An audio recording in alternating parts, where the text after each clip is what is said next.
Hello guys! Hello! This is for Aries. Welcome dito sa aking channel, Aries. Alamin natin, Aries, kung anong messages, vibration, gabay, energy para sa inyong lahat. Okay.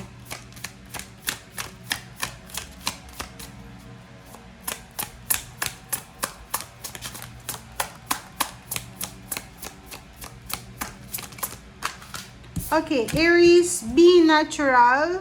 Be a natural beauty. Slow down. So, same with Leo, slow down then.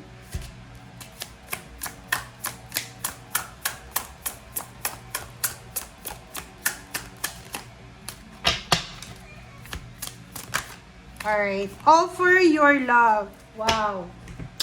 Alright. So, yon. Be a natural beauty.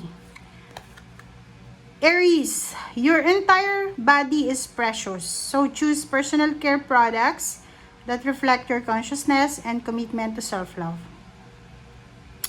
Say no to toxins and yes to the healthiest ingredients possible.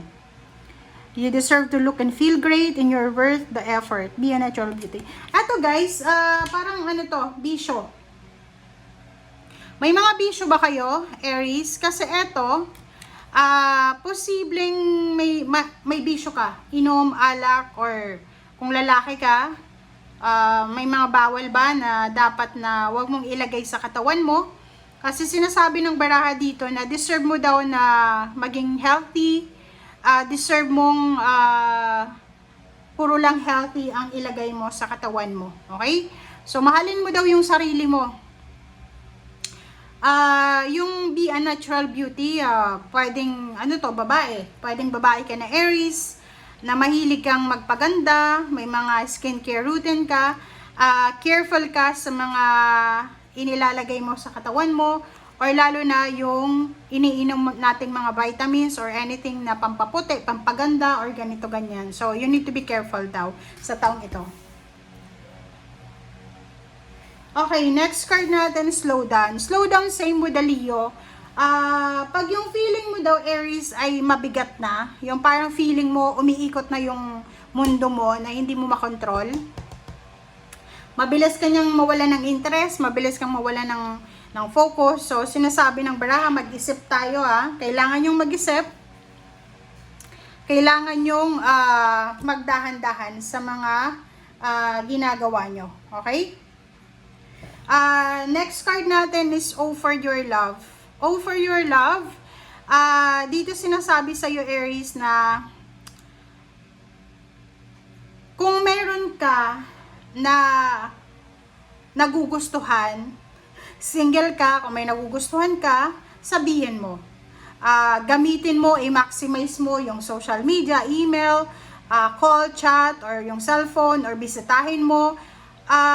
Ipakita mo sa taong ito na may gusto ka sa kanya, mahal mo siya. If you are in a relationship, sinasabi ng baraha sa'yo na reach out and offer your love. Parang, wag nating, o kumbaga, wag nating i-take for granted yung panahon. Kasi hindi lahat ng oras, bata ka. Hindi lahat ng oras, nasa sa'yo ang oras. So, if may gusto tayong iparamdam na pagmamahal, pagkalinga, pagcare sa ibang tao, gawin natin yan as soon as possible. Okay? Alright.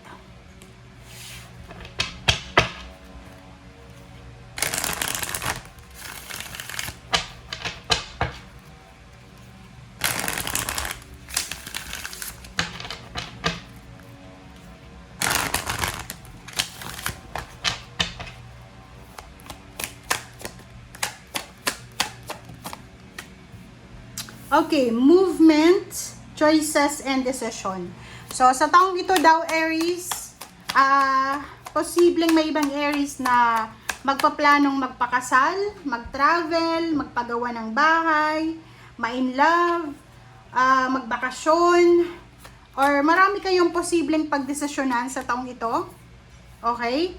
And siguro doon sa mga Aries na hindi pa naka-move on sa past nila, ay posibleng magsisimula ka sa taong ito na hanapin yung peace and harmony. Like for example, may mga gumugulo pa rin sa isip nyo or sa relationship mo from the past, nakikita ko sa'yo dito na you are trying to recover sa kung ano pa man. And may mga time dito sa taong ito na magiging sobrang tahimik ka. Yung parang walang medyo gulo, 'di ba? Yung parang tahimik lang, and i-enjoy mo 'yan. I-enjoy mo yung katahimikan na posibleng may experience mo sa taong ito. Like yung halimbawa, walang ganap. Kasi itong slowdown na to, tsaka solitude card, pareho lang yung message nila. Na kung halimbawa few years ago, medyo maingay yung buhay mo, like busy ka, may trabaho ka, may business ka, nagpa-party ka, ngayong taong 2026, ay possible na kailangan mong magpahinga, kailangan mong magdahan-dahan, kailangan mong wag maingay. Okay?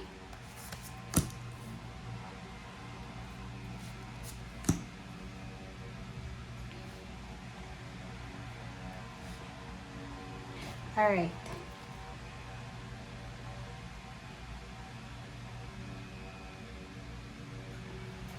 Okay, so 5 of Cups, Justice, and 2 of Swords.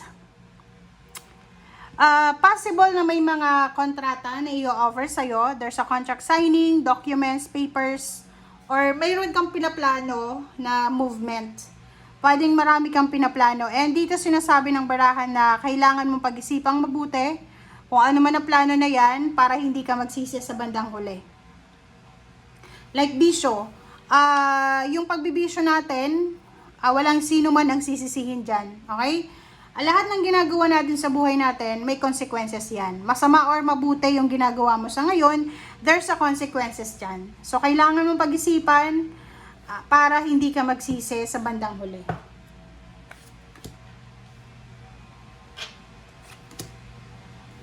Okay. So, nakikita natin dito,